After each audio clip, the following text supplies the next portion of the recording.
ഒരാൾ അയാളുടെ വരുമാനത്തിൻ്റെ 50% വ്യക്തിപരമായ ആവശ്യങ്ങൾക്കും 30% ഭക്ഷണത്തിനും ചിലവാക്കിയപ്പോൾ 860 രൂപ ബാക്കി വന്നുവെങ്കിൽ അയാളുടെ വരുമാനം 50% വ്യക്തിപരമായ ആവശ്യങ്ങൾക്ക് ചിലവാക്കി, 30% ഭക്ഷണത്തിന് ചിലവാക്കി, അപ്പോൾ ആകെ 80% ആയില്ലേ. ബാക്കി 20% അല്ലേ ബാക്കിയുള്ളത്. ആ ബാക്കി വന്ന 20%ആണ് 860 രൂപ. അയാളുടെ വരുമാനം എത്രയെന്നറിയാൻ 100% എത്ര എന്ന് നോക്കണം. ശരിയല്ലേ മക്കളെ? താഴേക്ക് നോക്കുമ്പോൾ അറിയാം വേഗത്തിൽ 5 ഇരട്ടിയല്ലേ. അപ്പം ഇങ്ങോട്ട് 5 ഇരട്ടി എടുത്ത ഉത്തരവായില്ലേ. സോ 860 ഇൻറ്റു 5 ആണ് ഉത്തരം.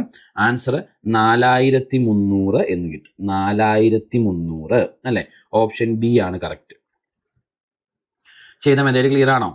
50% വ്യക്തിപരമായ ആവശ്യങ്ങൾക്കും 30% ഭക്ഷണത്തിനും ചിലവാക്കി. അപ്പോൾ ആകെ 80% ബാക്കി 20% ഉണ്ട്. ആ 20%ആണ് 860 രൂപ അല്ലേ. ഇതിൽ അയാളുടെ വരുമാനം എത്ര എന്ന് കണ്ടുപിടിക്കണം. 20% 860 ആണെങ്കിൽ 100% എത്ര എന്ന് നോക്കുന്നതായിരിക്കും ഉത്തരം. റെഡി അല്ലേ ചെയ്തത്? ഓക്കെ. അതെ, ജോസ് കാപ്പൻ എന്ന പേരിൽ നമുക്കൊരു ടെലഗ്രാം ചാനലുണ്ട്. നിങ്ങൾ അതിൽ ജോയിൻ ചെയ്തിട്ടില്ലെങ്കിൽ വേഗം ജോയിൻ ചെയ്യുക. വേറൊന്നുമില്ല, ടെലഗ്രാം എടുക്കുക, എന്നിട്ട് സെർച്ച് ബാറിൽ ദേ ഈ കാണുന്നത് പോലെ ക്യാപിറ്റൽ ലെറ്ററിൽ JOSEKAPPEN എന്ന് സെർച്ച് ചെയ്യുക. അപ്പം നമ്മുടെ ടെലഗ്രാം ചാനൽ കിട്ടും. ജോയിൻ ചെയ്യുക. നമ്മുടെ യൂട്യൂബിലെ ക്ലാസ്സുകളുടെ അപ്ഡേഷൻസ് എല്ലാം മിസ്സാവാതിരിക്കാൻ നിങ്ങളെ അത് ഒത്തിരി ഹെൽപ്പ് ചെയ്യും, മറക്കണ്ട.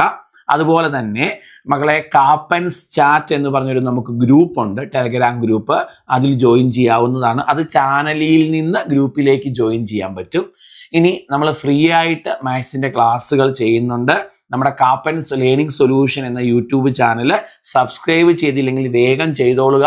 ചെയ്തിട്ട് നിങ്ങൾ പ്ലേലിസ്റ്റ് എടുത്ത് നോക്കിയാൽ ഓരോ എക്സാമുകൾക്കും ആവശ്യമായ മാത്സിൻ്റെ ക്ലാസ്സുകൾ സിസ്റ്റമാറ്റിക് ആയിട്ട് കൊടുത്തിട്ടുണ്ട്.